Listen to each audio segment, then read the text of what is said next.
I never imagined that a Tuesday morning in September would unravel everything I thought I knew about my son's life.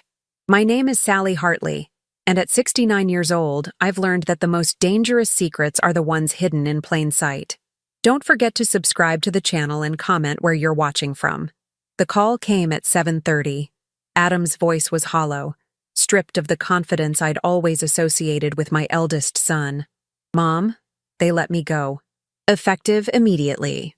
I stood in my kitchen in Ashford, Connecticut, gripping the phone while my coffee went cold. Adam had worked at Brennan Technologies for 12 years, climbing from junior analyst to senior compliance officer. He'd bought a house 2 miles from mine. His daughter, Emma, was in her second year at Yale. Everything was planned, orderly, secure. "What happened?" I asked, though something in his silence told me he didn't know either. "They said it was restructuring. Corporate downsizing." His voice cracked. "They escorted me out, Mom, like I'd stolen something. They wouldn't even let me pack my own desk." That detail bothered me more than it should have.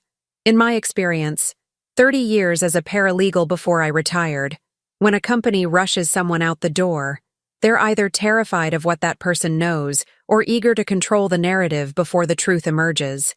"I'll get your things," I said. "Today." "Mom, you don't have to. I'll be there by noon."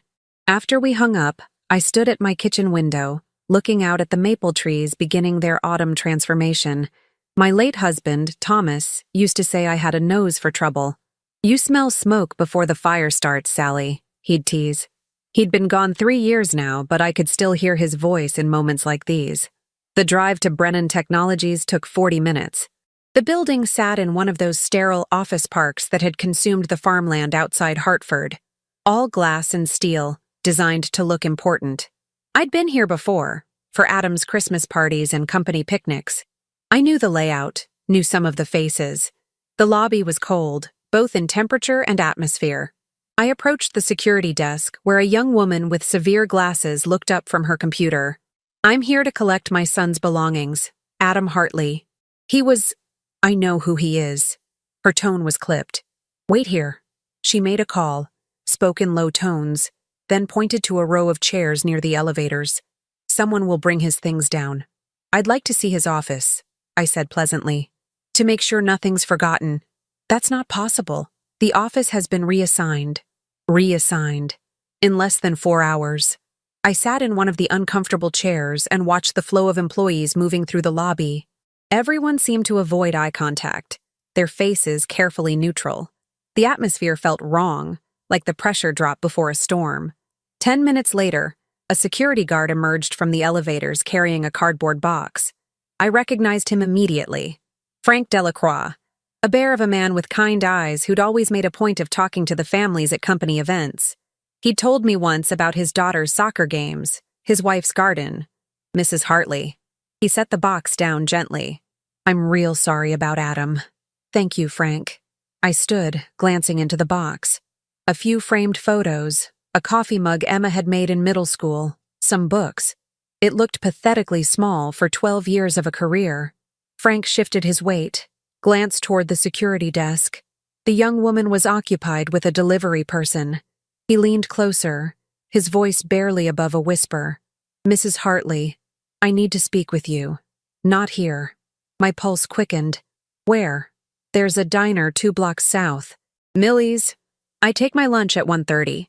His eyes held mine for just a moment, and I saw something there I couldn't quite name. Fear, maybe, or warning. Then he straightened, raised his voice to normal volume. "You take care now. I hope things work out." I carried the box to my car, my mind racing. Frank's urgency had been unmistakable. Whatever he wanted to tell me couldn't be said within Brennan's walls. The diner was a throwback to the 1950s, all chrome and vinyl, with a smell of coffee and frying bacon that hit you the moment you walked in. I arrived early, chose a booth in the back corner where I could watch the door. Frank came in at 1:30 exactly, still in his security uniform. He slid into the booth across from me, his face drawn. "I could lose my job for this," he said without preamble. "But I've known Adam for years. He's a good man. What they're doing to him isn't right." "What are they doing, Frank?" He looked around. then pulled out his phone, keeping it below the table edge. Your son's computer files were saved to the cloud. Company policy. Everything's automatically backed up. The IT department found something before wiping the system. My throat tightened. Found what? I don't know all the details. I'm just security. But I was in the hallway outside the executive conference room yesterday when they were talking.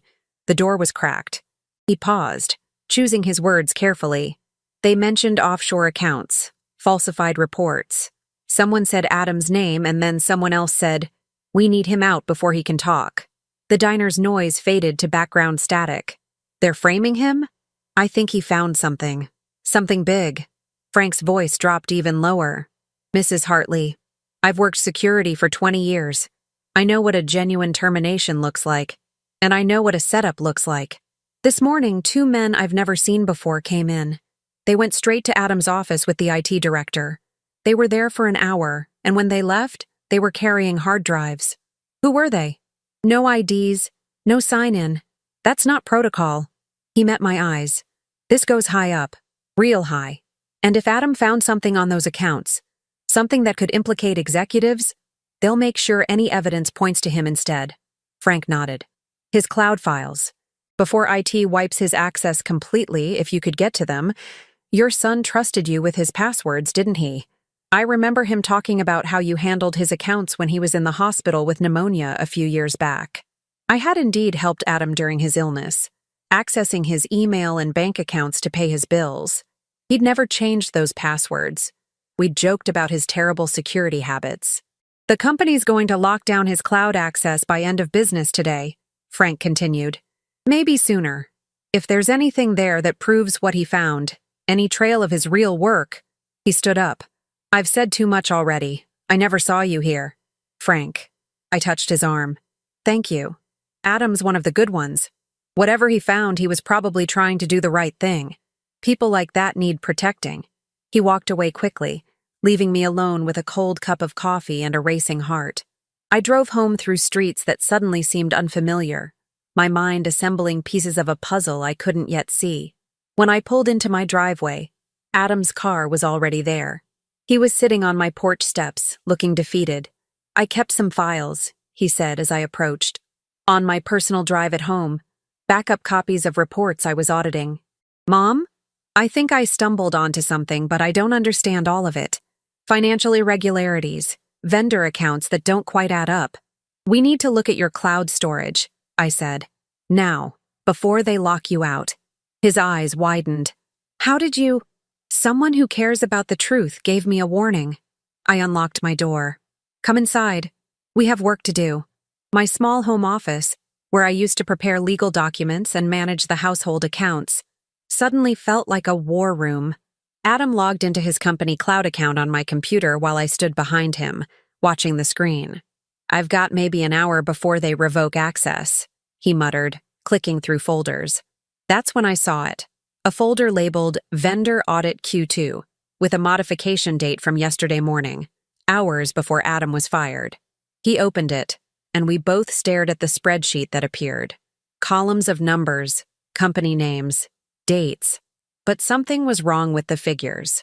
Payments going to vendors that didn't match purchase orders, amounts that had been altered, the changes visible in the document's revision history. I was tracking these for my quarterly compliance report, Adam said, his voice shaking.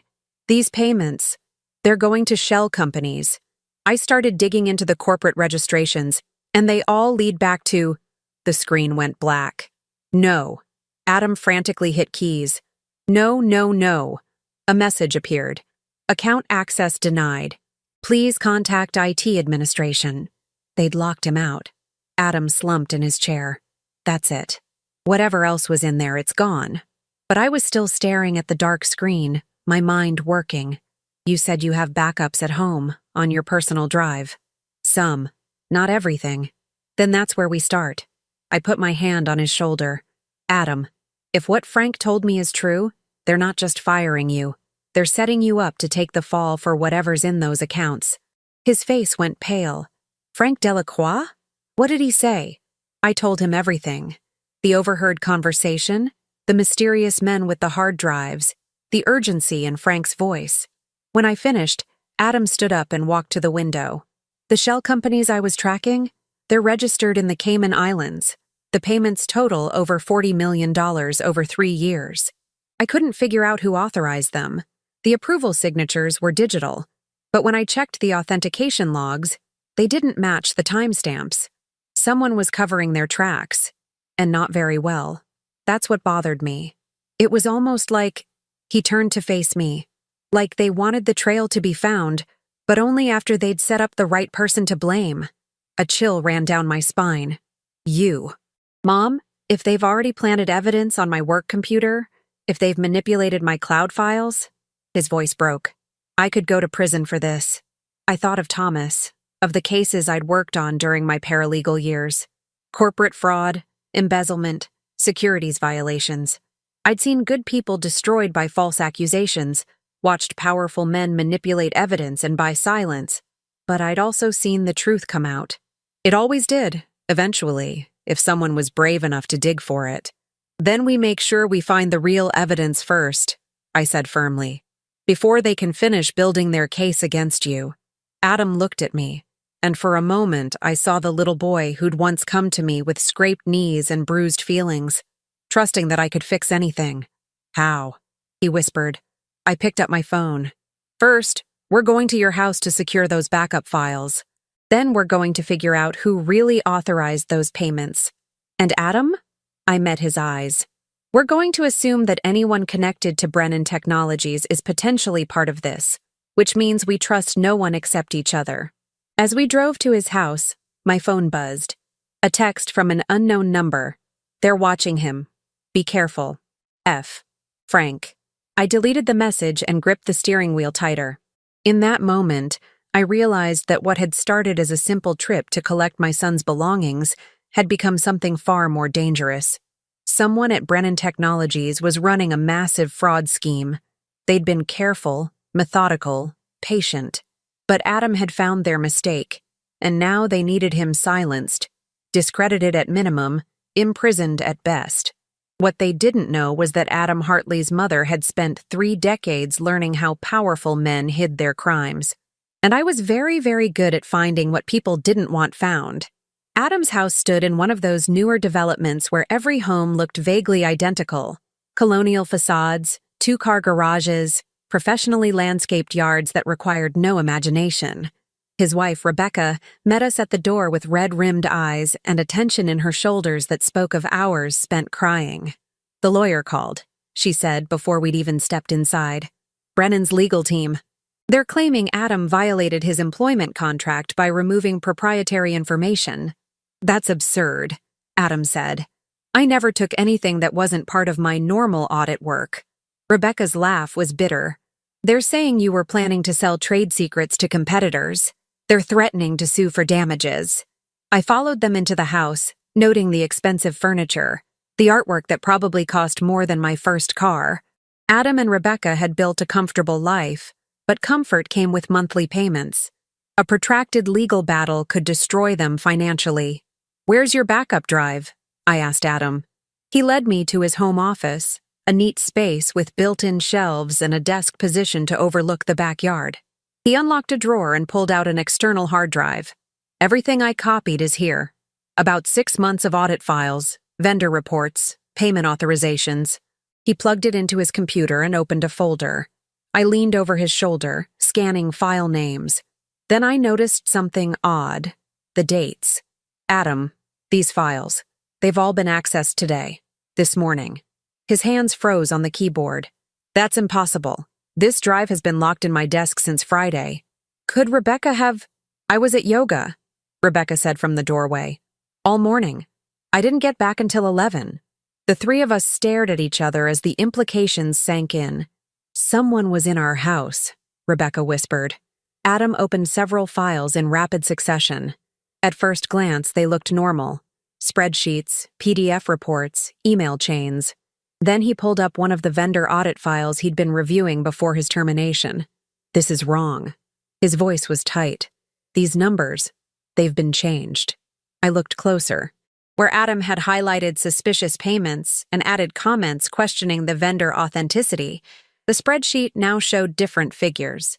The comments were gone. The entire document had been sanitized. They altered your backup. My mind raced through the possibilities, which means they knew you had one. They knew where you kept it. The company has my address, Adam said slowly. But how would they know about this drive specifically? Rebecca made a small sound. Your office. When we had that pipe burst last month, remember? The insurance adjuster came through. He spent a long time in here, took photos of everything for the claim. Insurance adjusters don't care about desk drawers, I said. Unless he wasn't really an insurance adjuster. Adam pulled up his email, searched for the correspondence. Here, Empire State Claims Management. They said they were handling it for our insurance company. I took out my phone and searched for the company name. The website looked professional enough, but something felt off about it. Too generic, too perfect. I called the customer service number listed. Thank you for calling Empire State Claims. This mailbox is full and cannot accept messages. I tried the main office number.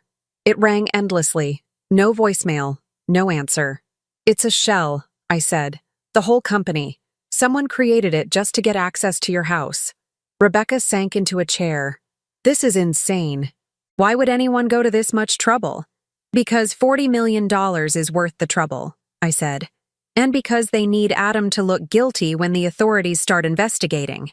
My phone rang. I didn't recognize the number but answered anyway. Mrs. Hartley? A woman's voice, professional and cold. This is Jennifer Mullen from Whitfield and Associates. We represent Brennan Technologies. I'm calling to inform you that your son signed a comprehensive non-disclosure agreement as part of his employment. Any attempt to access, distribute, or discuss proprietary company information will result in immediate legal action. That includes conversations with family members. My paralegal instincts kicked in. Ms. Mullen, I'm not sure what you think my son has done, but we have evidence that Adam Hartley accessed restricted financial systems without authorization and downloaded confidential data. We also have evidence of communications with outside parties regarding sensitive company operations. Her tone could have frozen nitrogen. If you're assisting him in any way, you could be named as a co-conspirator in industrial espionage. That's a very serious accusation, I said carefully. I assume you have proof. We have extensive documentation, email logs, file transfers, even recorded phone conversations. Your son was careless, Mrs. Hartley, and unless he cooperates fully with our internal investigation, we'll be turning everything over to federal prosecutors. She hung up before I could respond. Adam's face had gone gray. What did she say? I repeated the conversation, watching his expression shift from shock to horror. Recorded phone conversations? I never discussed company business on my work phone. Never. He stood abruptly, began pacing. Mom, they're manufacturing evidence. They can fake logs, create fake emails. Can they fake your voice? Rebecca asked quietly. We both turned to look at her. If they have recordings of your voice from meetings, conference calls, even those video messages you do for Emma. She wrapped her arms around herself. With the right software, they could create any conversation they wanted. The room felt suddenly smaller, the walls closing in. I thought of the cases I'd worked on in my paralegal days, the ones involving sophisticated corporate fraud. The perpetrators always had resources. Money for lawyers, technology, experts who could manipulate digital evidence. We need help, I said. Someone who understands corporate law and digital forensics. And who can we trust? Adam asked. Everyone I know in the legal field has connections to companies like Brennan. The tech people I know all work in the same industry. If Brennan's legal team is already threatening espionage charges... A loud knock at the front door interrupted him. Rebecca went to answer it and we heard her surprised voice. Oh, hello? A moment later, she returned with Adam's daughter, Emma, and a young man I didn't recognize. Emma's face was flushed with anger. Dad, what's going on? I just got a call from someone at your company saying you're under investigation for embezzlement. She turned to me. Grandma, they called me at school. They asked if you'd been asking me questions about Dad's work. The young man with her stepped forward. I'm Marcus Patterson, Emma's friend from the ethics debate club. I told her she shouldn't talk to anyone without understanding what's happening. Smart kid, I thought. They're trying to isolate us, I said aloud. Calling Emma, threatening legal action, contaminating Adam's backup files. They want us scattered and scared. Well, it's working, Rebecca said, her voice breaking. Adam, maybe we should just cooperate. Give them whatever they want. You didn't do anything wrong. Surely that will come out in an investigation. It won't. I spoke more sharply than I intended. Because they're not looking for the truth. They're building a case, and every piece of evidence they control becomes another nail in Adam's coffin. Emma moved closer to her father. What do we do? I looked at my granddaughter, 19 years old, studying political science at Yale, her whole future ahead of her. Then at Adam, my son who'd always tried to do the right thing. At Rebecca, who'd married into this family expecting security and stability. At Marcus, a stranger who'd shown more sense than most. We document everything, I said. Every call, every threat, every suspicious event. We assume our phones are monitored, our computers compromised. We start building our own case. Against a corporation with unlimited resources? Rebecca's laugh was almost hysterical. Sally, be realistic. We can't fight them. They're counting on that attitude. I pulled out my old notepad. The physical kind, paper and pen, impossible to hack. Adam, I need you to write down everything you remember about those vendor audits. Every detail, no matter how small. Rebecca, I need you to think about that insurance adjuster. What did he look like? What did he touch? Emma, Marcus, you're going to help me research Brennan Technologies' corporate structure, find out who really controls the company. Grandma, we're college students, not investigators. You have access to databases and academic resources I don't. And right now, you might be the only people they're not watching closely. I met her eyes. I need you to trust me. Marcus spoke up. Mrs. Hartley, I did some quick searches on my phone on the way over. Brennan Technologies is owned by a holding company called Meridian Capital Partners. They acquired it 5 years ago in a leveraged buyout. Since then, Brennan's financial reports have been, let's say, creative. Multiple accounting restatements, high executive turnover. How do you know this? Adam asked. I'm studying corporate law. I use Brennan as a case study in one of my papers about regulatory oversight. Marcus pulled out his phone, showed us a screen filled with financial data. The company's burning through cash, but the executives keep getting massive bonuses. That usually means they're extracting value before a brick crashed through the front window. Glass exploded across the living room floor. Rebecca screamed. Adam pushed Emma behind him. I was the first to reach the window, carefully avoiding the shattered glass. A car was speeding away down the street, too far to read the license plate. Wrapped around the brick was a piece of paper, secured with rubber bands. Adam carefully removed it and unfolded the note. 6 words, printed in block letters. Drop it or your family suffers. The silence that followed was broken only by Rebecca's quiet sobbing. Marcus was already on his phone. I'm calling the police. No. I said it firmly enough that everyone turned to look at me. Not yet. Mom, they just threw a brick through our window with a death threat. And what will the police find? A vague note, no witnesses, no evidence. Meanwhile, it goes into an official report that can be used to make Adam look paranoid or unstable. I picked up the note carefully by one corner. This is intimidation. They want us scared enough to stop investigating. It's working, Rebecca whispered. I looked at my family, frightened, confused, wondering if I'd lost my mind. Maybe I had. At 69, I should have been enjoying retirement, not standing in a living room full of broken glass while my son's life imploded. But I remembered something Thomas used to say. The moment you show fear is the moment they know they've won. Listen to me, I said. All of you. Whoever threw that brick thinks we're helpless. They think an old woman and her scared family will back down. They're wrong. I met Adam's eyes. Your backup files were altered because the real ones are damaging. That lawyer called to threaten us because they're worried. They're making mistakes because they're rushing, trying to shut this down before we figure out what's really happening.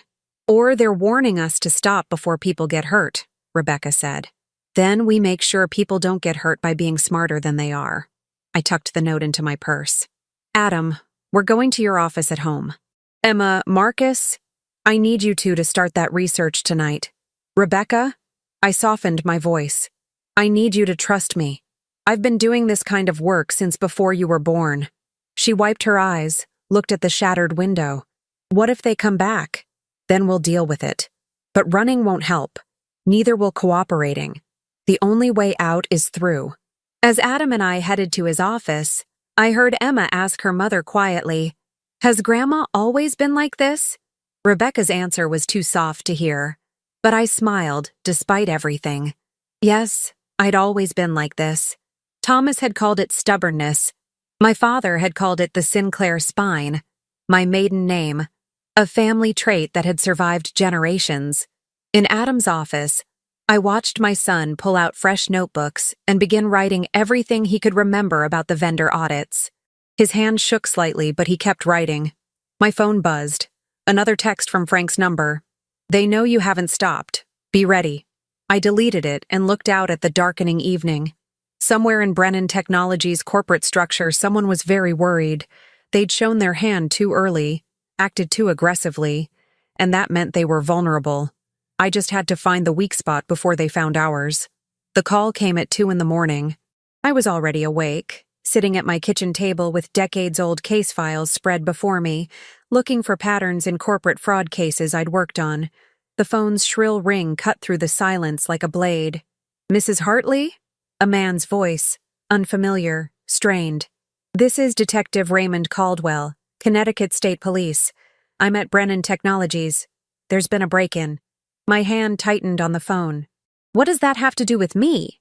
The security logs show your son's access credentials were used to enter the building at midnight. The financial records room was ransacked." I was already pulling on my shoes. "That's impossible. My son is asleep at his house. Can you confirm that, ma'am? I'll call you back in 2 minutes." I dialed Adam's cell. It rang 6 times before a groggy Rebecca answered. "Sally? What's wrong? Put Adam on. Now." Rustling sounds, then Adam's voice, thick with sleep.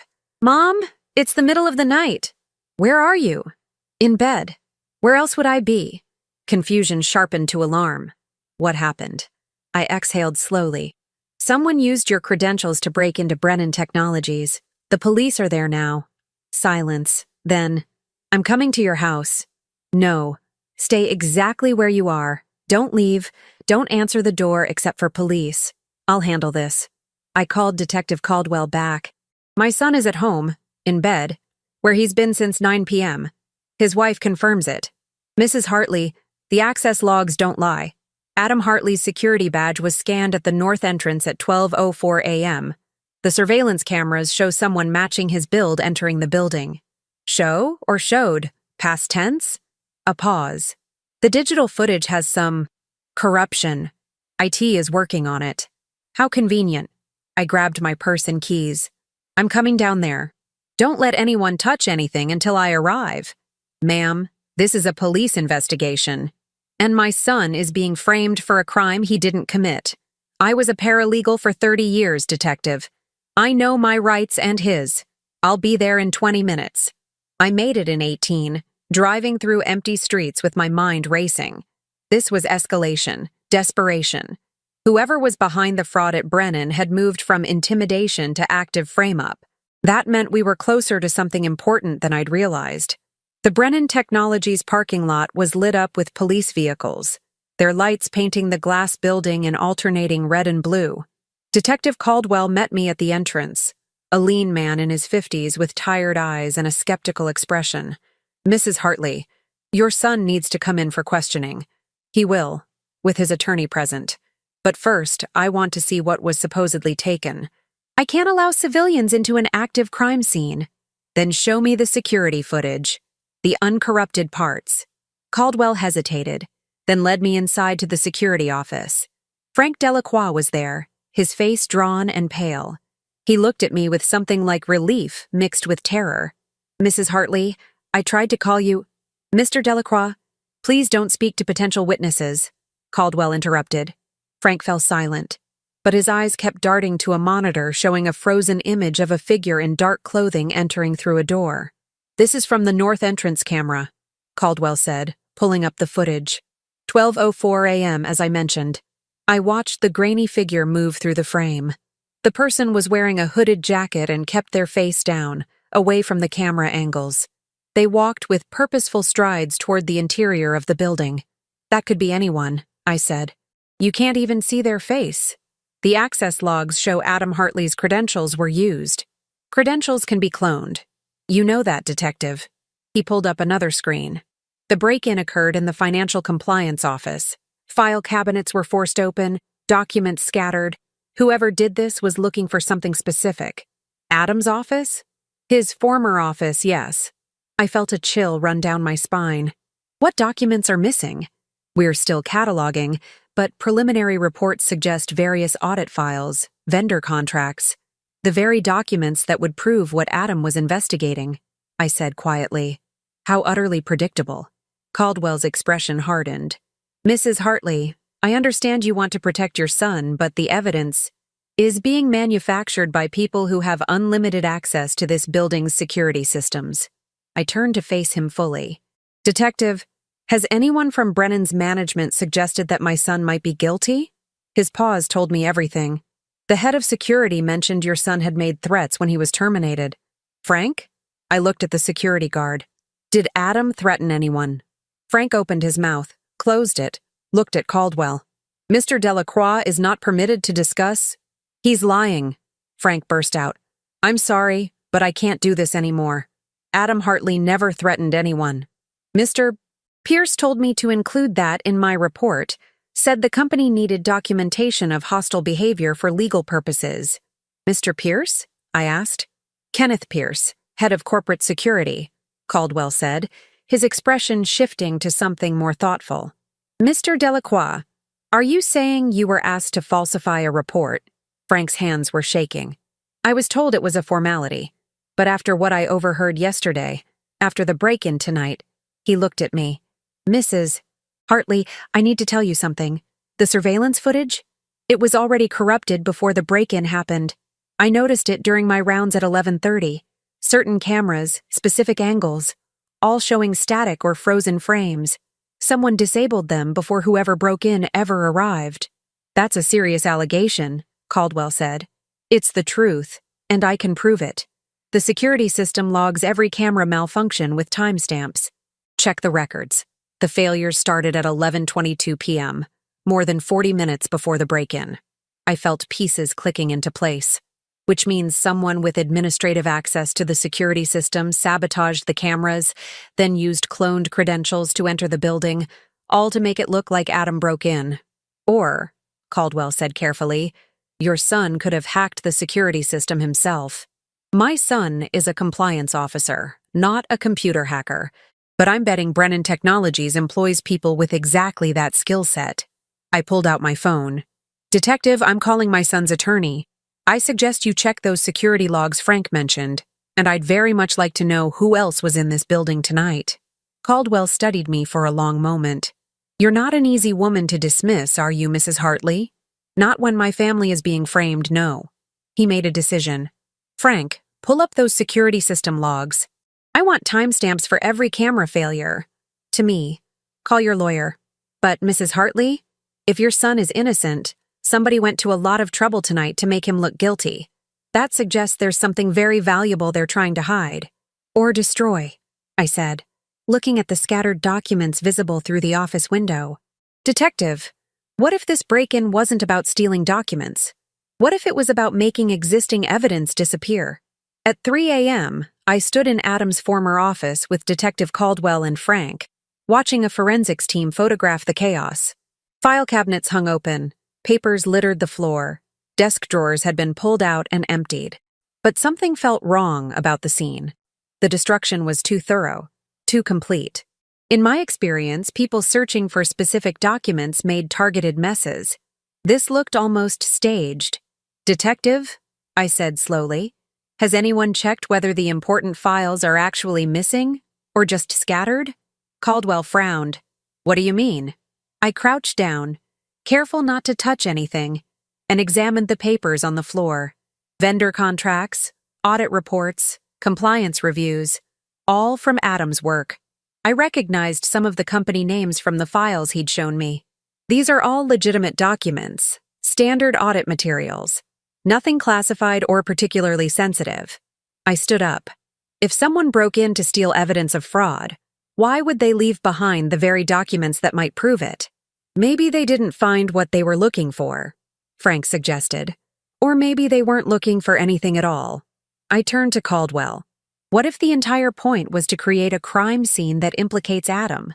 To give Brennan's legal team ammunition for their espionage claims? Caldwell pulled out his phone and made a call. I need a full audit of what's actually missing from this office, not just what looks disturbed.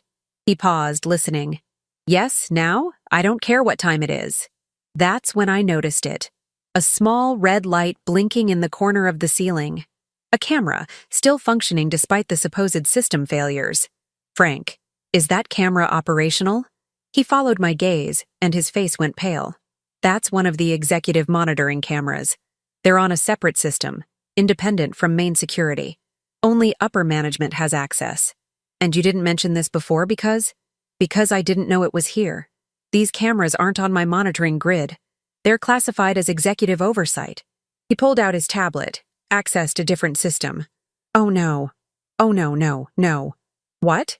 This camera has been recording everything, including you and Detective Caldwell being here, including our conversation. His voice dropped to a whisper.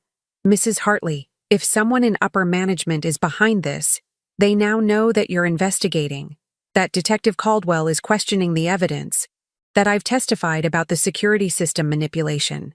The implications hit me like a physical blow. We're all exposed. My phone buzzed. A text from an unknown number. You should have stopped when you had the chance. Check your email. With trembling fingers, I opened my email app. The message had been sent to my personal account 10 minutes ago, from an anonymous address. The subject line read, Final warning. I opened it. Inside were 3 photographs. The first showed Emma walking across Yale's campus, a red circle digitally drawn around her head. The second showed Rebecca leaving their house, also circled. The third showed Adam's car in my driveway, from tonight, taken just hours ago. Below the images, back off, or your family pays the price. This is not negotiable.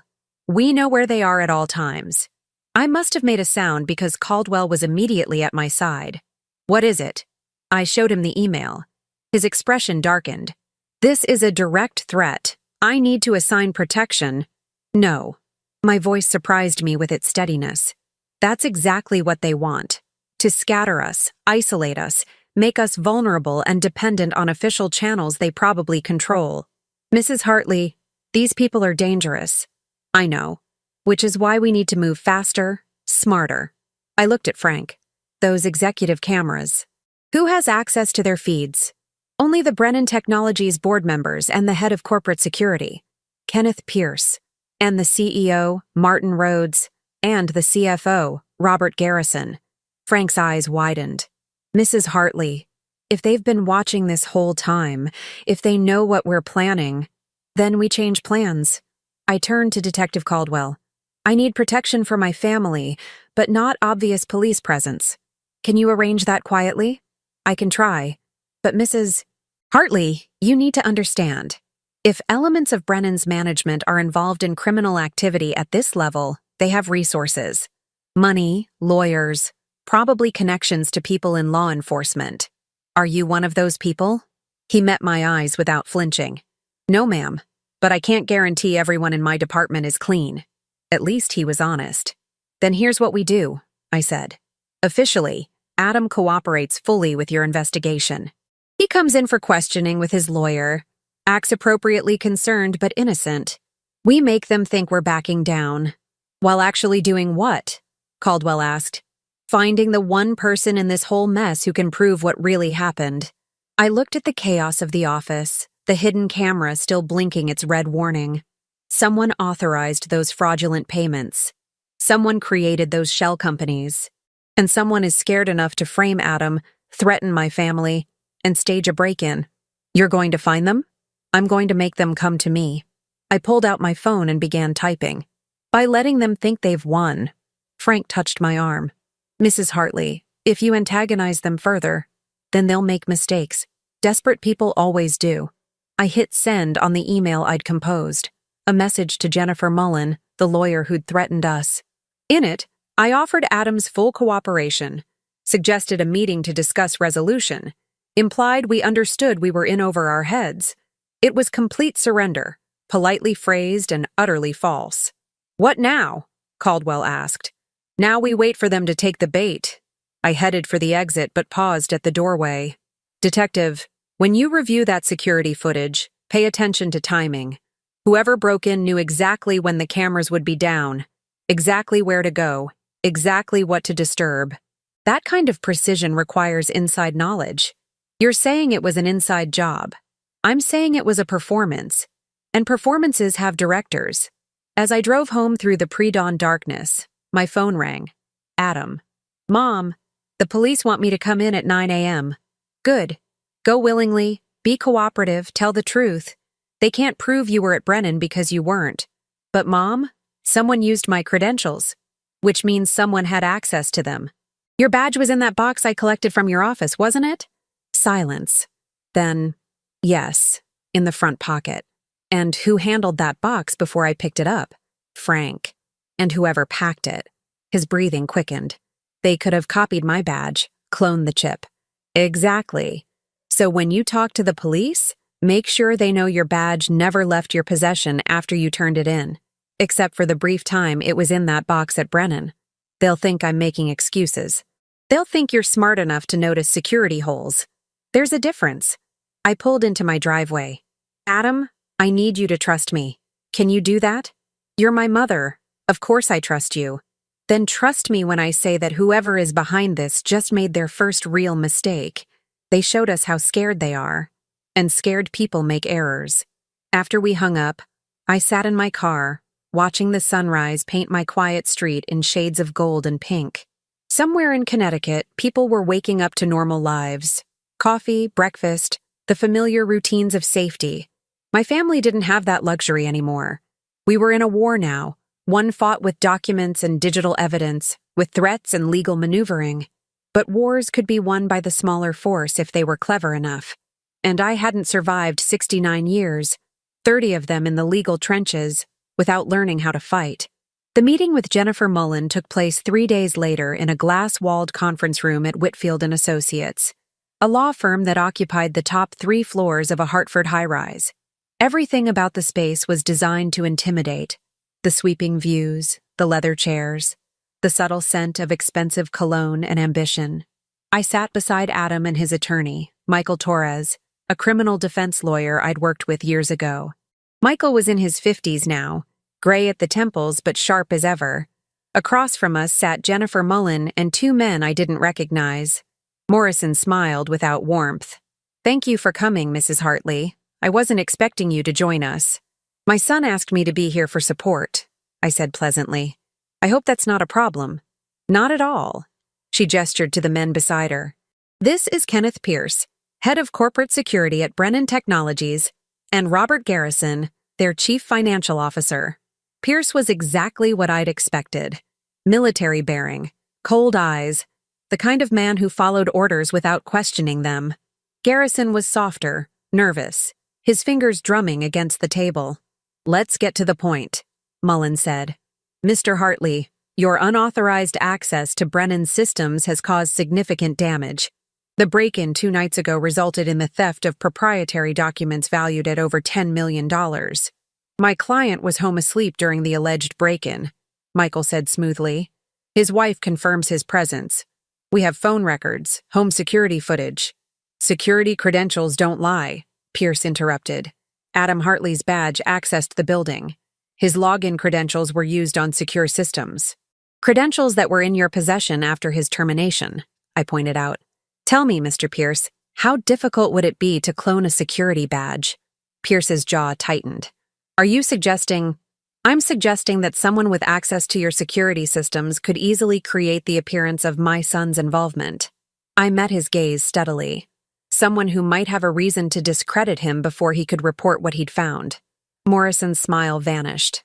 "That's a serious accusation, Mrs. Hartley. One that borders on slander. Then let's talk about the vendor audits my son was conducting. The shell companies. The $40 million in questionable payments." I pulled a folder from my bag, The notes Adam and I had compiled over the past 72 hours. Unless you'd prefer we discuss this with federal investigators? The temperature in the room seemed to drop 10 degrees. Garrison shifted in his seat. I don't know what you think you found, but… Robert, don't, Mullen snapped. She turned to Michael. Your client signed a comprehensive NDA. Any disclosure of internal financial information constitutes a breach of contract. Unless that information reveals criminal activity, Michael countered. Fraud, embezzlement, money laundering, none of those are protected by NDAs. You can't prove any criminal activity occurred. Can't we? I slid a single page across the table, a printout of one of the suspicious vendor payments Adam had documented. This payment, authorized by someone with CFO-level credentials, went to a shell company registered in the Cayman Islands. The company exists only on paper. No employees, no assets, no business operations. Yet Brennan paid them $3 million for consulting services. Garrison had gone pale. Pierce's expression remained neutral, but his knuckles were white where he gripped the edge of the table. Morrison recovered quickly. A single irregular payment hardly constitutes… It's not a single payment. Adam documented 47 similar transactions over 3 years. Would you like to see the rest? I didn't wait for an answer.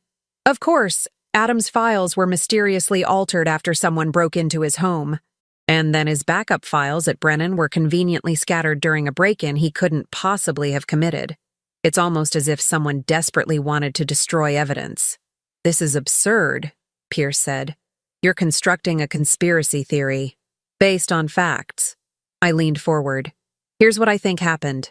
Someone at Brennan, someone in this room perhaps, set up a scheme to funnel money out of the company.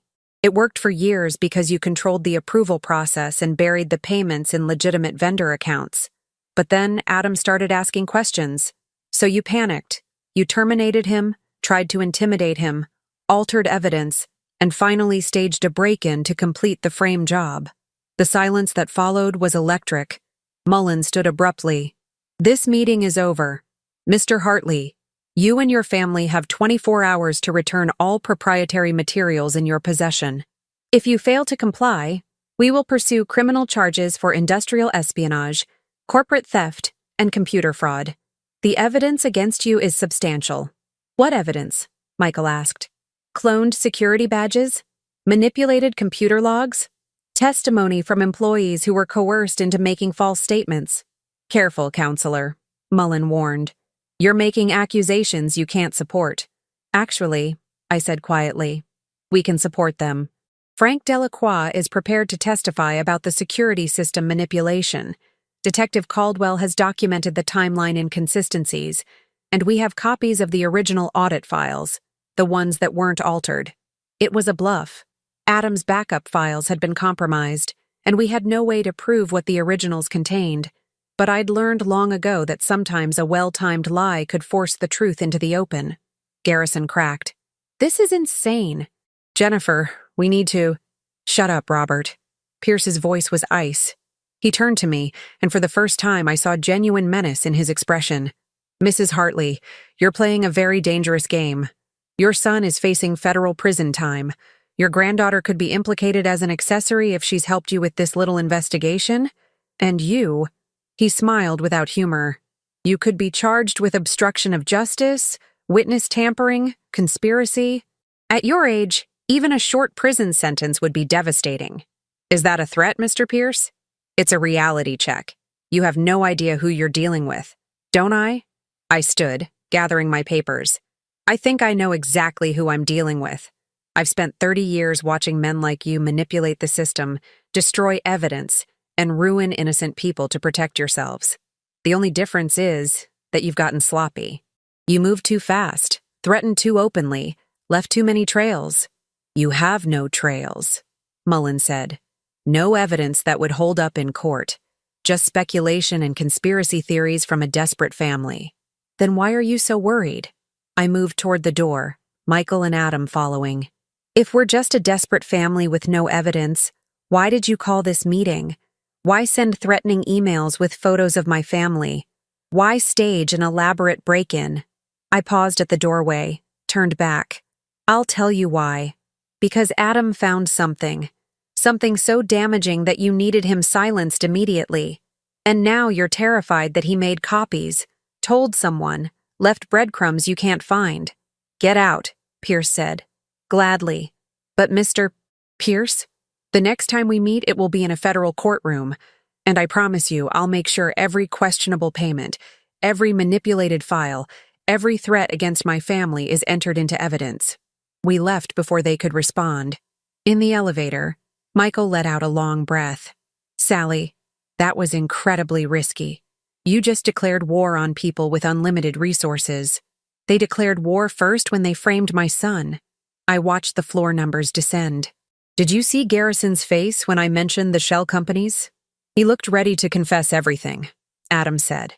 But Pierce shut him down. Because Pierce is military. He understands discipline, strategy, protecting the mission. I thought about the CFO's nervous energy, his barely concealed panic. But Garrison is different. He's a financial officer, not a soldier. He's scared. Scared enough to talk? Michael asked. Maybe, if we can reach him before Pierce does. The elevator doors opened onto the lobby. Michael, I need you to do something that might violate several ethical guidelines. He smiled slightly. I'm listening. Find out everything you can about Robert Garrison. Financial troubles, family problems, anything that might make him vulnerable to pressure or open to cooperation. Sally, if I'm caught investigating opposing counsel's client, then be careful not to get caught. I softened my tone. Please, Michael. That man knows something. I could see it in his eyes. He's caught in something he doesn't fully control, and he's terrified. Michael nodded slowly. I'll make some discreet inquiries. Outside, the afternoon sun was harsh after the dimness of the conference room. Adam and I walked to my car while Michael headed to his own vehicle. Mom, what you did in there? You basically admitted we're investigating them. Won't that make us bigger targets? We're already targets, but now they know we're not backing down. I unlocked the car. And more importantly, we've planted doubt. Mullen is confident, Pierce is cold and calculating, but Garrison, he's the weak link. My phone rang before I could start the engine. Unknown number. Mrs. Hartley. A woman's voice, hushed and urgent. Don't say anything, just listen. My name is Leona Winters. I'm an accountant at Brennan Technologies. I worked with your son on several audits. I put the phone on speaker so Adam could hear. I can't talk long. They monitor everything. But you need to know, Adam wasn't the first person to notice the irregular payments. 3 years ago, another auditor, Thomas Reeves, flagged the same vendor accounts. He was going to report it to the SEC. What happened to him? Adam asked. Car accident. Single vehicle. Late at night. Lost control on a curve. Her voice dropped even lower. The police ruled it an accident. But Tom was one of the most careful drivers I knew. He never drove after drinking, always wore his seatbelt, and the day before he died, he told me he was meeting someone from the company who promised to explain everything. Ice filled my veins. Who did he meet? He didn't say. But Mrs. Hartley, after the accident, his home was burglarized. They took his computer, his files, everything related to his work. His wife said it happened the same night he died, while she was at the hospital identifying his body. Adam's face had gone white. They killed him.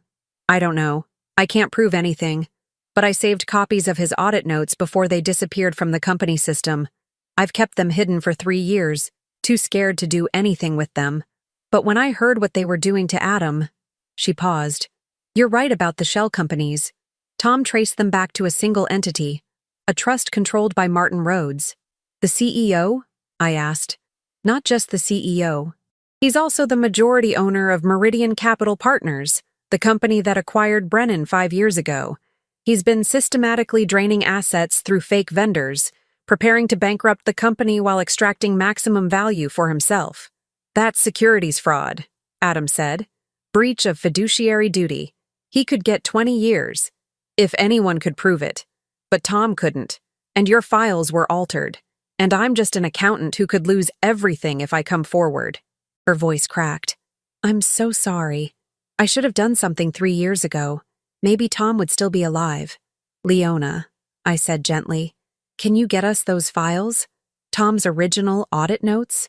I don't know. They're hidden, encrypted. I'd have to access the company servers to retrieve them, and after what happened at the break-in, security is incredibly tight. Then don't access them from Brennan. Can you do it remotely? Maybe. I'd need time, and… She fell silent. Then, someone's coming. I have to go. I'll try to reach you again. The line went dead. Adam and I sat in the parking garage, the weight of Leona's revelations settling over us like a shroud. They killed someone, Adam whispered. Over money. They killed Tom Reeves, and now they're trying to destroy me for finding the same thing he found. We don't know for certain it was murder, I said, though I didn't believe my own words. But Leona's right. It's too coincidental. The timing, the burglary, the meeting he mentioned. Which means if we keep pushing, if we get too close… He looked at me, his eyes haunted. Mom, maybe we should stop. Maybe we should take whatever deal Mullen offers and just walk away. And let them win? Let Tom Reeves's death mean nothing? Better than joining him in a grave. Adam's voice broke. I have a daughter, Mom. Rebecca. You. I can't risk all of you for this. I understood his fear. I felt it myself, a cold knot in my stomach that had been growing since Leona's call. But I also remembered Tom Reeves, a man I'd never met, who died trying to do the right thing. Adam, listen to me. If we stop now, they know they can silence anyone by threatening their family. They'll keep stealing, keep destroying lives, keep getting away with it.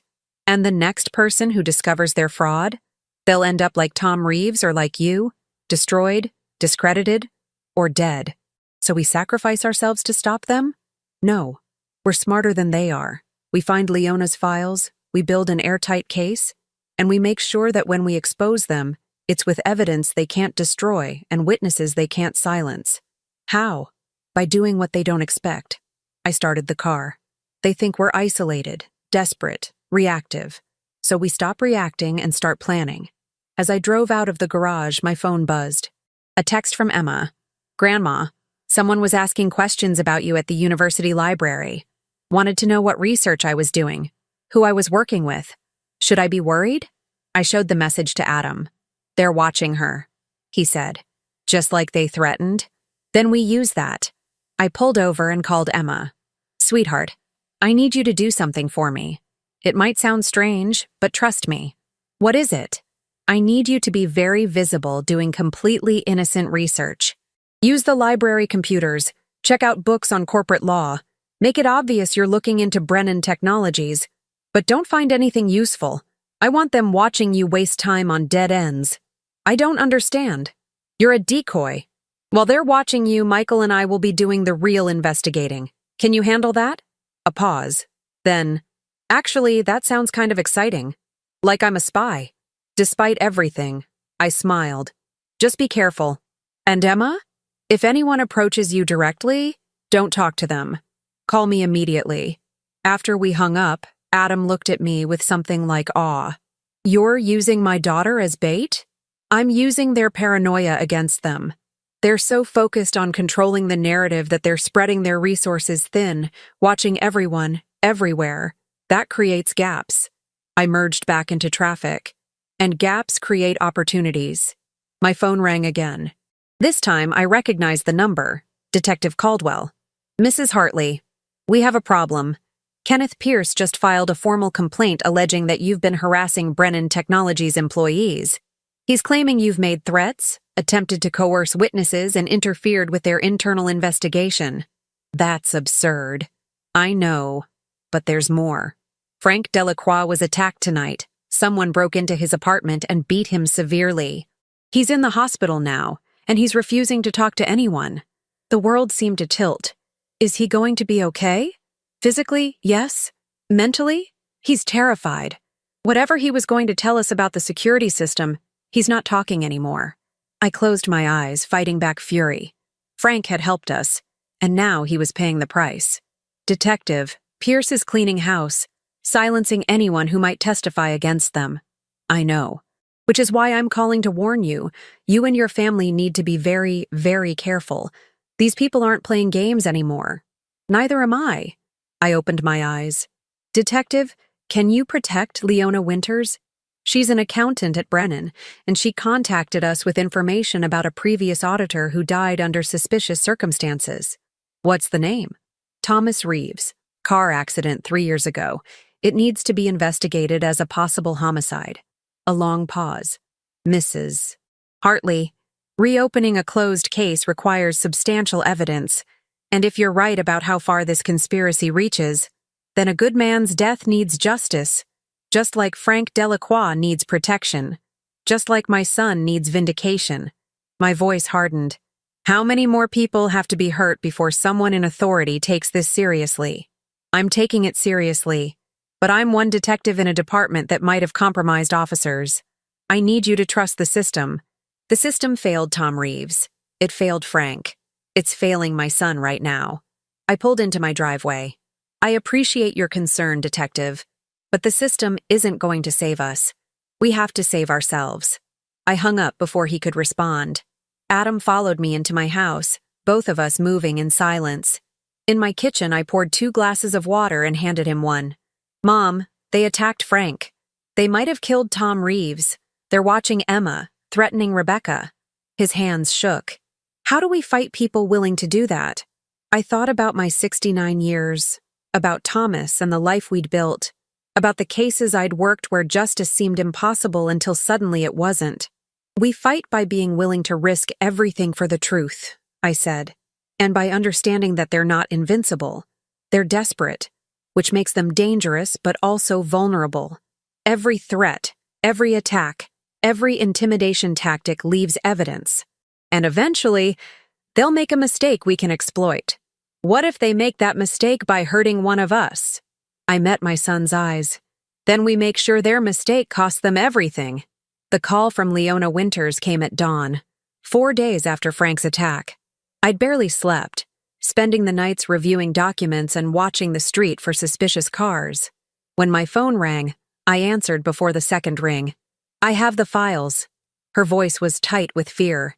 Tom's original audit notes, his analysis of the shell companies, everything. But Mrs. Hartley, I think they know. My apartment was broken into yesterday. They didn't take anything. But things were moved. Someone was searching. Where are you now? A hotel in New Haven. I used cash, registered under a fake name. I'm terrified to go back to work. But if I don't show up, they'll know something's wrong. Don't go back. Not yet. I was already getting dressed, phone clamped between ear and shoulder. Can you meet me? Somewhere public? The main branch of the New Haven Library. Second floor reading room. 10 o'clock. She hesitated. Mrs. Hartley, these files, they're worse than you think. The shell companies? The $40 million? That's just what Tom could document. He had notes suggesting the fraud might be closer to 80 million, possibly more. And there are names. Executives, board members, even some state officials who approved tax incentives for Brennan based on false financial reports. My hand stilled on my button. State officials? Tom thought that's why the investigation never went anywhere. The corruption goes beyond just the company. If he was right, if he was killed for this, her voice broke. I can't do this alone. You won't have to. I'll be there at 10. After we hung up, I called Michael Torres. He answered groggily. Sally, it's not even 6 a.m. I need you to arrange a meeting. Today. Someone with the FBI or the SEC. Someone we can trust who's outside Connecticut law enforcement. That woke him up. What happened? I explained Leona's call, the scope of the fraud Tom Reeves had uncovered. If state officials are involved, we're talking about a federal RICO case, Michael said. Organized fraud, corruption, possibly murder. Sally, at this level, you need to let professionals handle it. I will. Once we have the evidence secured and witnesses protected, can you make the call or not? A long pause. I have a contact at the FBI field office in New Haven. She's straight as an arrow, ambitious, and she hates corporate fraud. But she won't meet based on speculation. She needs something concrete. She'll have it by this afternoon. Set up the meeting for 3 p.m. Sally, 3 p.m., Michael. Make it happen. I called Adam next. I need you to do something important. Take Rebecca and Emma out of state today. Drive to your sister's place in Massachusetts. Don't tell anyone where you're going. Pay cash for gas. Turn off your phone's location services. Mom, what's happening? We're ending this. Today. But I need you safe first. I heard him start to protest. Please, Adam. I can't do what needs to be done if I'm worried about you. What are you planning? To give them exactly what they want. A confrontation. But on my terms, not theirs. After ensuring my family would be safe, I made one more call. To Jennifer Mullen's direct line at Whitfield and Associates. Mrs. Hartley. Her voice was cold. I hope you're calling to accept our offer. I'm calling to arrange a meeting. Today, 2 p.m. at Brennan Technologies. I'll return all of Adam's files and end our investigation. Silence. Then, why the sudden change of heart? Because I'm 69 years old and tired. Because my son could go to prison. Because you've made it clear that fighting you will destroy my family. I let defeat seep into my voice. You win, Ms. Mullen. I just want to end this quietly. A wise decision. I'll inform Mr. Pierce and Mr. Rhodes. They'll want to be present. I assume they would. I'm bringing my attorney, Michael Torres. This is a negotiation, not a surrender. Of course. I could hear the satisfaction in her voice. 2 p.m. Don't be late, Mrs. Hartley. And don't try anything clever. We'll have security present. I wouldn't dream of it. I hung up and allowed myself a small smile. They'd taken the bait. The New Haven Library was exactly what I needed. Glass walls, open spaces, security cameras, witnesses everywhere. Leona was waiting in the reading room, a slim woman in her mid-30s with anxious eyes and a laptop bag clutched to her chest. Mrs. Hartley. She stood as I approached. I wasn't sure you'd come alone. I wasn't sure you would either. I sat across from her. May I see the files? She pulled out a USB drive, glanced around nervously, then slid it across the table. Everything Tom compiled. Financial records, email chains, documented conversations. He was building a complete case. I plugged the drive into my phone using an adapter, quickly scanning the directory structure. Dozens of files, meticulously organized, dated from 3 years ago.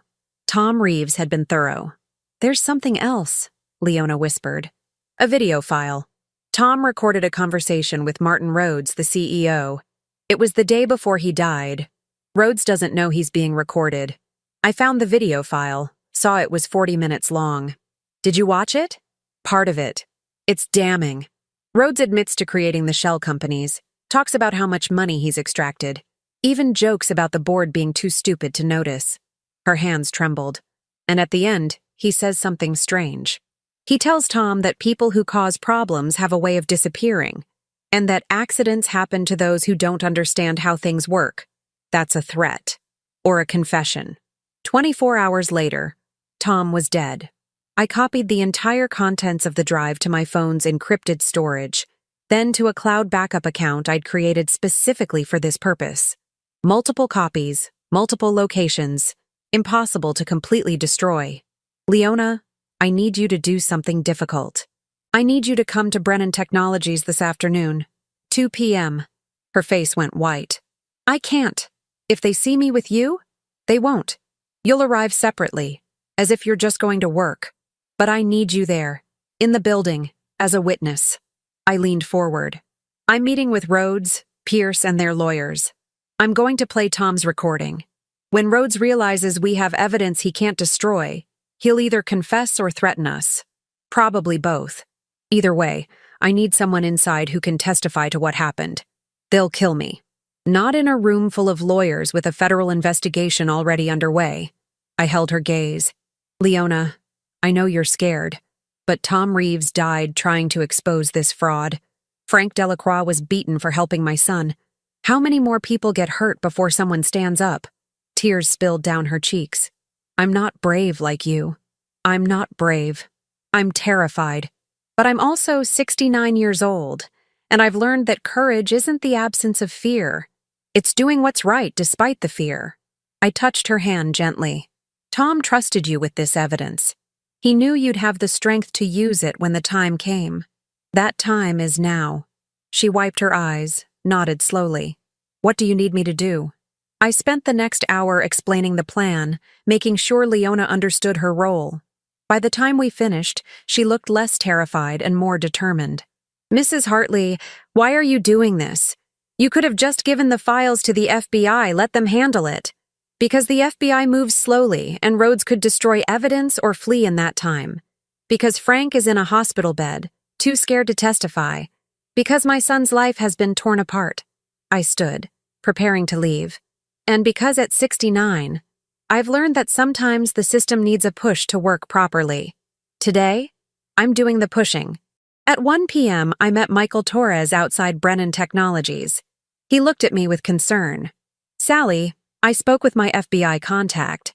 She's very interested in the files you described, but she's worried about evidence tampering. Whatever you're planning will be recorded." I showed him the small device clipped to my jacket. "Body camera streaming directly to cloud storage. Everything that happens in that meeting will be documented. That might not be admissible in court, but it will be undeniable in the court of public opinion. And once the media gets hold of a CEO threatening an elderly woman while confessing to fraud," I smiled, "Rhodes will have no choice but to cooperate with investigators." Michael shook his head. "You're either brilliant or insane. At my age, they're often the same thing." We entered Brennan Technologies together. The lobby was eerily quiet, most employees apparently sent home for the afternoon. Kenneth Pierce met us at security, his expression unreadable.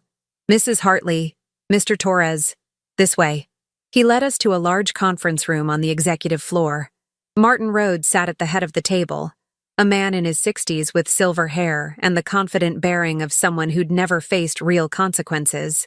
Jennifer Mullen sat to his right, legal pads and folders spread before her. Robert Garrison, the CFO, was notably absent. "Mrs. Hartley," Rhodes gestured to chairs across from him, "I'm told you've come to your senses. I've come to end this." I sat down, Michael beside me. "You want Adam's files. You want assurances we'll stop investigating. In exchange, you drop all charges and threats against my family." "That's the general idea," Mullen said. "Do you have the files?" I pulled a USB drive from my purse. Not the one Leona gave me, but a duplicate containing only the files Adam had originally compiled. Everything Adam took from his office. His audit notes, the vendor reports he was reviewing. Rhodes took the drive, examined it briefly, then handed it to Pierce. "Check it." Pierce left the room with the drive. We sat in tense silence until he returned 5 minutes later and nodded to Rhodes. "These appear to be the original files," Pierce confirmed. "Excellent." Rhodes smiled. "Then we have a deal. Your son cooperates with the investigation, admits he made errors in judgment, and we agree to a settlement that avoids criminal prosecution." "Not quite." I pulled out my phone, opened the video file Leona had given me. "First, I'd like you to watch something." I pressed play. Tom Reeves's face appeared on screen, younger than the photo I'd seen, earnest and determined. The audio was clear. "Mr. Rhodes, I've documented 47 payments to shell companies you control. Can you explain why Brennan Technologies has transferred over $40 million to entities with no employees, no offices, and no legitimate business purpose?" Rhodes's voice, unmistakable. "Tom, you're a smart kid. Smart enough to understand that sometimes money needs to move in ways that aren't obvious to shareholders or regulators." On screen, Tom pressed, "You're admitting to fraud?" Rhodes laughed. "I'm admitting that I'm smarter than the idiots who run the SEC. This company was failing when I took over. I saved it by being creative with the finances." "Creative? You mean criminal?" "I mean effective. And Tom, here's some advice. People who cause problems have a way of disappearing. Accidents happen to those who don't understand how things work." The video continued, Rhodes speaking freely about the shell companies, the extracted funds, his plans to bankrupt Brennan while personally profiting. It was a complete confession, recorded 3 years ago by a dead man. The conference room was silent when the video ended. Rhodes's face had turned the color of old concrete. Mullen stared at her client in horror. Pierce's hand had moved toward his jacket, where a weapon might be concealed. "That's fake," Rhodes finally said. "Deep fake technology can create any video. The metadata proves otherwise. Tom Reeves recorded this conversation the day before he died in a car accident. I met Rhodes's eyes. An accident that occurred hours after someone burglarized his home and stole his computer. An accident that was never properly investigated because, as Tom's notes indicate, you have connections in local law enforcement. Morrison found her voice. This is entrapment. That recording was made without consent. Connecticut is a one-party consent state, Michael interjected. Tom Reeves had every right to record his own conversations, and this recording, combined with the audit files he compiled, constitutes clear evidence of massive fraud, theft, and possibly conspiracy to commit murder. Rhodes stood abruptly.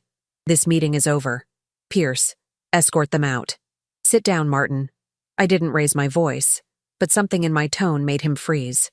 Because right now, at this very moment, copies of this video and all of Tom Reeves's files are being delivered to the FBI, the SEC, and the Connecticut State Police. Detective Caldwell is executing search warrants for your office, your home, and your financial records. And in about 30 minutes, every major news outlet in Connecticut will receive an anonymous tip about a CEO who threatened a whistleblower before his suspicious death. You're bluffing. Am I? I stood, facing him across the table. You threatened my family. You framed my son. You beat a security guard for helping us. You've stolen millions of dollars and destroyed countless lives. Did you really think I'd come here just to surrender? Rhodes's composure finally cracked. You stupid old woman. You have no idea what you've done. The people I work with, the connections I have, are about to abandon you to save themselves. I gathered my phone, headed for the door. Because that's what criminals do when they're caught. They turn on each other. Pierce moved to block my exit. Michael stepped forward, but I put a hand on his arm. Mr. Pierce, if you touch me, you'll be committing assault on camera. I pointed to the small device on my jacket.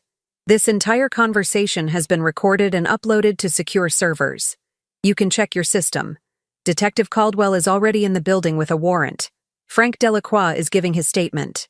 And Leona Winters, the accountant who's been hiding in your company for 3 years with Tom Reeves's evidence, is currently speaking with federal investigators.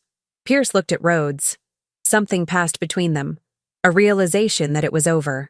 Let her go, Rhodes said quietly. As Michael and I walked toward the elevator, Rhodes called out, You think you've won? You think this ends here? I have lawyers, money, friends in places you can't imagine. I turned back. Mr. Rhodes, I'm 69 years old. I've spent 3 decades watching men like you manipulate the system, hurt good people, and walk away untouched. Tom Reeves couldn't stop you. My son couldn't stop you. But today, with evidence you thought was buried, witnesses you thought were silenced, and determination you underestimated, I stopped you. One old woman against a corporation? One old woman who understood that justice doesn't require youth or strength. It requires patience, intelligence, and the courage to stand up when everyone else sits down. I smiled.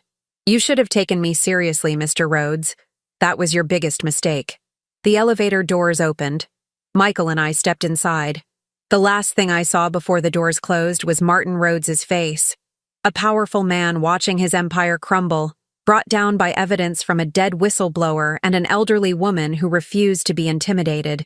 Outside, Detective Caldwell was waiting with 3 other officers. Mrs. Hartley, we have warrants for Rhodes, Pierce, and 2 other executives. The FBI is coordinating with us. This is now a joint federal-state investigation. Good. I took a deep breath of fresh air. Frank Delacroix, is he safe? In protective custody. And Leona Winters is at the federal building giving her statement. She's terrified, but holding up. He studied me. You know, when I first met you, I thought you were just a worried mother. I underestimated you. Most people do. It's one of the advantages of being an old woman. People assume you're harmless. I watched as officers entered the building. Will it stick? The charges? With what you've given us. Rhodes is looking at 20 years minimum. Pierce, Mullen, and the others who helped cover it up will face their own charges. And we're reopening the Tom Reeves investigation as a potential homicide. Michael's phone rang. He answered, listened, then smiled. That was my FBI contact. They're executing search warrants at Rhodes's home and his offshore accounts. And Sally, 3 other executives have already contacted the U.S. Attorney's Office requesting immunity deals in exchange for testimony. Rats leaving the sinking ship, I murmured. The best kind of evidence, Caldwell said. Mrs. Hartley, you're going to need to give a formal statement. And you should know, the Connecticut Attorney General wants to speak with you personally. What you've uncovered goes beyond just Brennan Technologies. The state officials Tom mentioned? We'll see, but yes, this could expand significantly. My phone buzzed. A text from Adam. Mom, it's all over the news. They're saying arrests were made at Brennan. Are you okay? I typed back. I'm fine. Come home. It's over. But as I looked at Brennan Technologies' gleaming facade, watched officers emerge with boxes of evidence, I knew it wasn't quite over. There would be trials, testimony, months or years of legal proceedings. Yet the important part, the part that mattered, was finished. My son was safe. Frank would recover. Leona could stop hiding. And Tom Reeves, wherever he was, could rest knowing his death hadn't been in vain. Mrs. Hartley? Caldwell touched my arm gently. You did good work here. Dangerous work, maybe reckless work, but good. I did what needed to be done. I looked up at him. Detective, in your experience, do cases like this usually end with the guilty being punished? He hesitated. Not always. Money and power can still buy outcomes. But sometimes. And today feels like one of those times. That would have to be enough. 6 months later, I sat in my kitchen on a bright April morning, reading the newspaper headline, Former Brennan Technologies CEO sentenced to 22 years. Below it, a smaller headline, Widow of whistleblower Thomas Reeves to receive settlement. The house was quiet, peaceful. Outside my window, the maple trees were budding with new growth, and the garden Thomas had planted years ago was coming back to life. I'd spent the winter tending it, pulling weeds, preparing the soil. It felt appropriate somehow, clearing away what was dead to make room for new growth. My phone rang. Adam. Mom, did you see the news? I'm reading it now. I smiled at the satisfaction in his voice. 22 years. Pierce got 15. Mullen was disbarred and faces 5 years for obstruction of justice. And Robert Garrison? 3 years and testifying against everyone else. He was smart enough to cooperate early. I turned the page, scanning the details. The article says the fraud totaled $93 million, more than even Tom Reeves documented. Because once people started talking, they couldn't stop. Adam sounded lighter than he had in months. Mom, I got a call yesterday from the Ethics Committee at the National Association of Compliance Officers.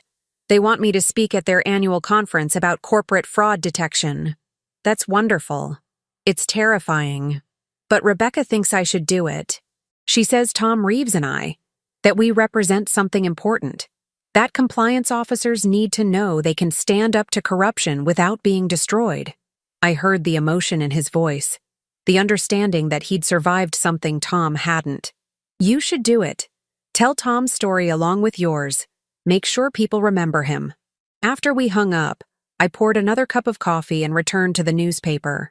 There was a sidebar article about Leona Winters, who'd been granted immunity for her testimony, and was now working for the SEC as a fraud investigator. Another article detailed how the Connecticut Attorney General had opened investigations into 3 state officials who'd accepted bribes to approve Brennan's tax incentives. The dominoes were still falling. A knock at my door interrupted my reading. I opened it to find Frank Delacroix standing on my porch, looking healthier than the last time I'd seen him. The bruises had healed, and something in his posture suggested he'd made peace with his role in exposing the conspiracy. Mrs. Hartley, I hope I'm not intruding. Frank, please come in. I led him to the kitchen, offered coffee. How are you? Better. The nightmares are getting less frequent. He accepted the coffee gratefully. I wanted to thank you properly. When Pierce's men attacked me, when I was too scared to testify, you didn't give up. You found another way. You started us on that path. Without your warning, Adam and I wouldn't have known to look for the cloud files. Maybe. But I folded under pressure. You didn't. He pulled an envelope from his jacket. The legal settlement from Brennan. They paid everyone who was threatened or attacked. I wanted to give you part of mine. Frank, no. Please, let me do this. You risked everything for people you didn't even know. Tom Reeves's widow got justice because of you. I got my life back because of you. He set the envelope on the table. It's not much, but it's something. I looked at the envelope, then at his earnest face.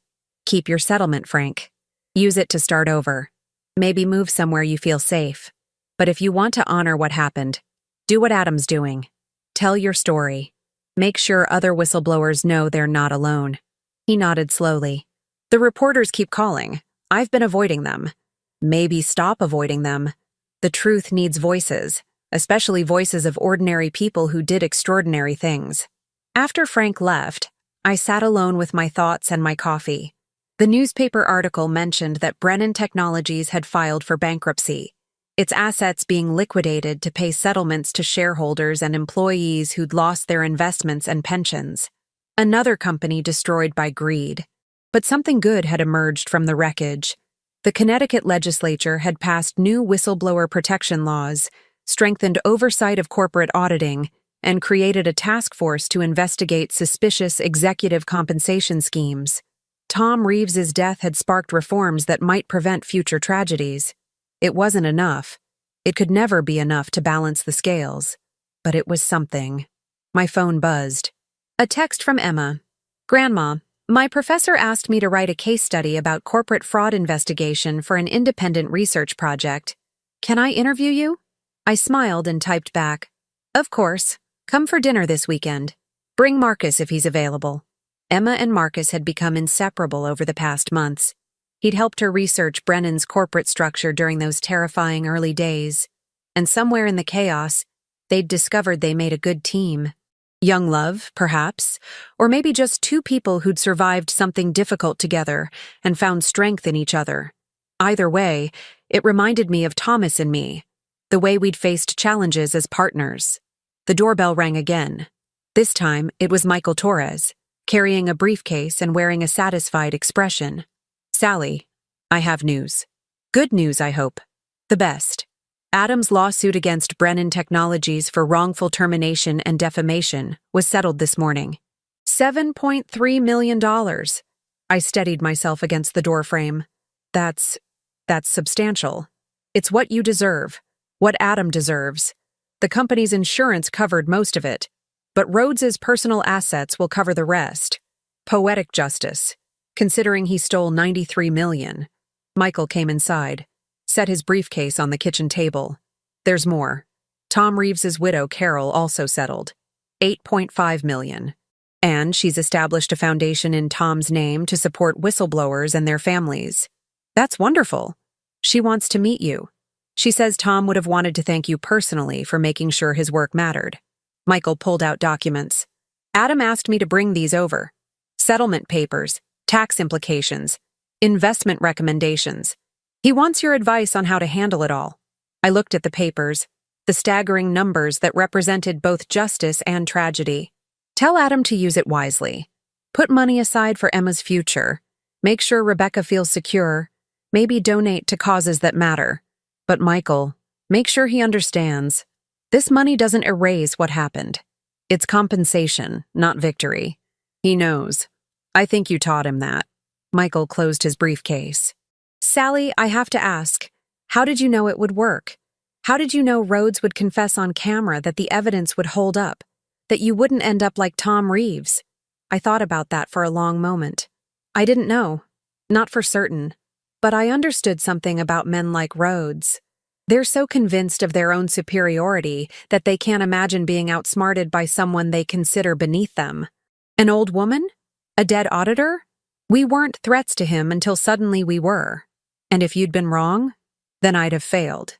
But I'd have failed trying, which seemed better than living with the knowledge that I could have done something and didn't. I met his eyes. Michael, I'm 69 years old. I've buried my husband, raised my children, worked my career. What did I have to lose that was more valuable than my son's freedom and Tom Reeves's justice? He smiled slightly. When you put it that way, it almost sounds reasonable. It was reasonable. It was necessary. And it worked. After Michael left, I spent the afternoon in my garden, planting tomatoes and herbs, feeling the spring sun on my face. My neighbors passed by occasionally, waving, some stopping to chat. Word had spread through our small Connecticut town about what had happened, the local woman who'd taken down a corrupt corporation. Some people thought I was brave, others thought I was reckless. A few thought I was crazy. I didn't much care what they thought. I'd done what needed doing, and I could live with the consequences. As evening approached, Adam's car pulled into my driveway. He got out, followed by Rebecca and Emma. They were carrying covered dishes, dinner, apparently, brought to me instead of the other way around. "We thought you might like company," Rebecca said, kissing my cheek. She'd softened toward me over the months, the terror and suspicion replaced by grudging respect and perhaps affection. And we wanted to celebrate properly. Inside, Emma set the table while Adam uncorked wine. Rebecca arranged the food: roasted chicken, vegetables, fresh bread. A family meal, simple and perfect. "A toast," Adam said, raising his glass. "To Mom, who taught me that doing the right thing isn't always the safe thing, but it's always the necessary thing. To Grandma," Emma added, "who proved that being underestimated is sometimes the best advantage. To Sally," Rebecca said quietly, "who saved our family when we couldn't save ourselves." I raised my glass, feeling the weight of the past months, the fear and determination, the small victories and larger triumph. To Tom Reeves, who started this journey. To Frank Delacroix, who showed courage when it mattered. To Leona Winters, who kept the truth alive. And to all of us, who learned that justice isn't something handed down from authority. It's something ordinary people fight for, one difficult decision at a time. We drank, and then we ate, and the conversation flowed naturally. Emma's classes, Adam's speaking engagement, Rebecca's garden plans, my own thoughts about maybe taking a trip, seeing places Thomas and I had always planned to visit. Normal life, slowly reasserting itself. Later, after they'd left and the house was quiet again, I stood at my bedroom window looking out at the darkened street. Somewhere in Connecticut, Rhodes was beginning a 22-year sentence. Pierce was adjusting to prison. The executives who'd enabled them were facing their own reckonings. But also, somewhere in Connecticut, Carol Reeves was building a foundation to honor her husband. Leona Winters was helping investigate fraud at other companies. Frank Delacroix was healing. Adam was rebuilding his reputation. Emma was learning that standing up to power was possible. The ripples spread outward, touching lives I'd never meet, creating changes I'd never see. I thought about what Detective Caldwell had said that day outside Brennan Technologies. Sometimes the guilty are punished. Not always. Not even usually. But sometimes. And sometimes was enough to make the fight worthwhile. My phone lit up with a final message of the day. From Leona Winters, Mrs. Hartley, I wanted you to know. I just received a promotion at the SEC. They're putting me on a task force investigating corporate compliance failures at tech companies. Tom's research methodology is being taught as a model for fraud detection. His work lives on. Thank you for making that possible. I typed back. Tom's work lives on because people like you had the courage to preserve it and the wisdom to use it well. I'm proud of you, Leona. Tom would be too. I set the phone down and looked around my bedroom. The same furniture Thomas and I had chosen 40 years ago. The photographs on the dresser showing a lifetime of memories. The simple comfort of a life well lived. At 69, I'd learned something important. Age wasn't a limitation. It was accumulated wisdom, earned patience, hard-won perspective. The young had energy and idealism, and those were valuable. But they often lacked the understanding that comes from decades of watching the world work, from seeing patterns repeat, from knowing when to push and when to wait. Rhodes had dismissed me as one old woman. He'd been right about my age and wrong about everything else. I wasn't just an old woman. I was a woman who'd spent 69 years learning, observing, understanding, who'd worked 30 years in the legal system and knew its strengths and weaknesses, who'd raised children and understood the power of patience, who'd loved and lost and knew what truly mattered. That knowledge, that wisdom, was a weapon Rhodes never saw coming. I climbed into bed, my body tired, but my mind at peace. Tomorrow, I'd call Emma about that interview for her thesis. I'd meet with Carol Reeves about her foundation. I'd continue the small, steady work of living a good life and helping where I could. But tonight, I allowed myself to simply rest, knowing that somewhere a dead man's legacy had been honored, that justice had been served, that my family was safe. The maple trees outside my window rustled in the spring breeze, their new leaves catching the moonlight. Growth after destruction, life after death, hope after despair. Thomas used to say that the world bent toward justice, but only if good people pushed it in that direction. For 6 months, I'd pushed as hard as I could, and the world had bent. Not enough, perhaps. Never enough. But more than it had before. And in the morning, I'd wake up and push again, in whatever small ways presented themselves. Because that's what you did when you understood that wisdom and age weren't weaknesses. They were precisely the tools needed to change the world. One difficult decision at a time. One stand for truth at a time. One victory for justice at a time. Until the day I couldn't push anymore, I would keep pushing. Not because I was brave or special, but because I'd learned something essential in my 69 years. The most dangerous opponent isn't the one with the most power. It's the one with nothing left to lose and everything worth fighting for. Rhodes had learned that lesson too late. I'd known it all along. Thank you for watching, and don't forget to check out the video on your screen right now.